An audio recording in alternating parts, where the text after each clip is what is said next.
Kasus penggelapan dalam jabatan yang tengah diusut Subdit Kemnek Ditreskrimsus Polda Sumsel yang dilaporkan seorang pengusaha distributor karpet di Kota Palembang yang merugi hingga 1,3 miliar terus bergulir.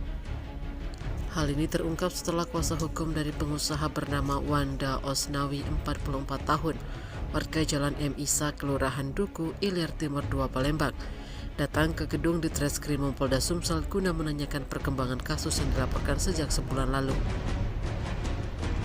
Sapriyadi Samsudin SHMH selaku kuasa hukum korban setelah menemui penyidik mengaku merasa janggal dengan absennya Oktarina Permatasari 33 tahun, warga Jalan Malaka 2, Kelurahan Bukit Sangkal, Kalidoni, Palembang, yang hari ini diagendakan panggilan pertama guna diperiksa sebagai tersangka dalam kasus ini pada Jumat 26 Juli 2024.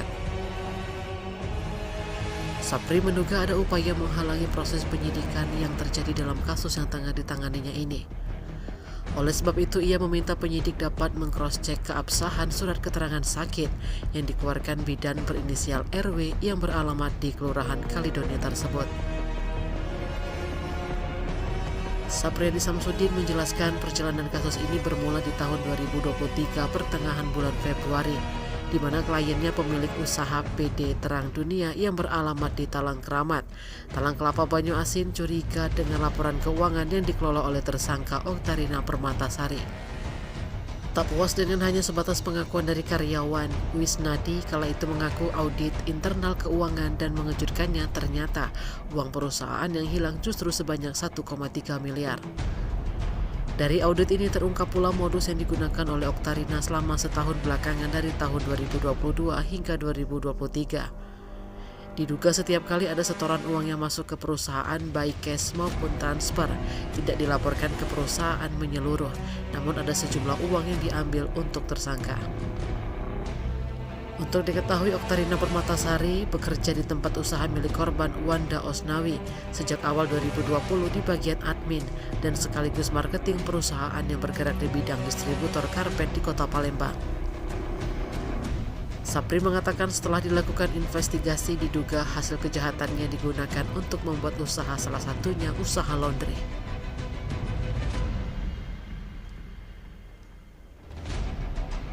Terpisah, Kasubdit Kemnek Ditreskrim Polda Sumsel AKBP Wisdom Arizal membenarkan panggilan pertama terhadap tersangka Oktarina Permatasari saat ini tidak hadir. Jadi kami dari kuasa hukum Pak Wanda Osnawi datang bertemu penyidik menanyakan terkait dengan ketidakhadiran tersangka yang kami laporkan bahwa beliau sakit. Tapi karena kami ini selaku korban, maka kami ingin melihat alasan sakit tersebut cukup alasankah, sehingga ketika kami melihat ada kejanggalan dari surat yang dia lampirkan itu dari bidan, dan surat dari bidan ini tidak bertanggal, tidak berstempel, dan tidak berkop surat. Seyogyanya kalau keterangan sakit dari dokter itu ada kop surat, alamat surat, stempel, bertanggal. Nah, sehingga kami komplain komplain dalam artian memberi masukan kepada penyidik bahwa tolong telusuri surat keterangan sakit tersebut, karena di dalam surat keterangan dia meminta izin 4 hari. Sedangkan untuk seorang dalam keadaan status tersangka dengan alasan-alasan yang tidak memenuhi syarat untuk ditunda, maka itu harus dijemput. Nah, kami minta ke penyidik hari ini bahwa menelusuri surat keterangan sakit tersebut, tolong diperiksa bidan yang mengeluarkan surat ini, karena izin sakit 4 hari ini sudah melanggar daripada prosedur itu. Tidak boleh izin sakit dalam status tersangka, karena ini pro justisia, sudah status tersangka.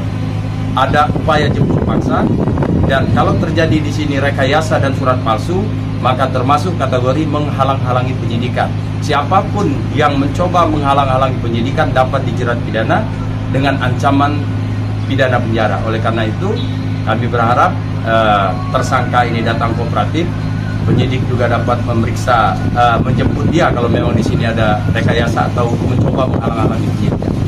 Kasus apa yang dilaporkan? Siapa yang dilaporkan? Terlapor atau tersangka ini kami laporkan disangkakan penggelapan dalam jabatan. Jadi tersangka ini adalah karyawan klien kami yang hidup mendapat upah, bergaji, berkantor di klien kami. Dengan nilai kerugian hasil audit 1,3 miliar yang dia gelapkan, dan sampai hari ini pun tidak ada itikat baik dari dia, sehingga prosedur yang benar itu adalah melalui penegakan hukum. Kami berharap dia kooperatif. Kalau perjalanan kronologis penipuan itu seperti apa? Kronologis penggelapan dalam jabatan ini, dia ini selaku admin, selaku marketing yang mengelola administrasi keuangan, yang juga punya kewenangan untuk melakukan penagihan. Sehingga uang yang masuk, uang yang dia input, dia salah gunakan kewenangan itu. Hasil audit internal ada selisih angka atau selisih keuangan itu 1,3 miliar. Tapi dia pernah membuat surat pernyataan dan mengakui dan ingin mengembalikan, menurut dia terpakai 800 juta.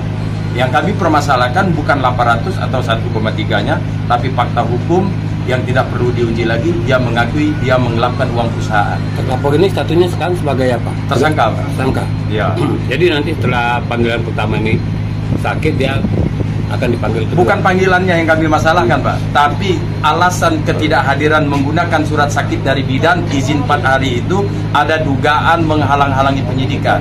Jadi penyidik harus memeriksa bidan yang mengeluarkan keterangan sakit karena dia status tersangka dan dipanggil, dia tidak hadir menggunakan surat itu, dan izin 4 hari. Izin 4 hari itu tidak boleh, Pak. Kita berobat ke rumah sakit itu pun hanya 3 hari, itu sudah pulang. Oke. Tim Liputan Sumsel Update TV melaporkan.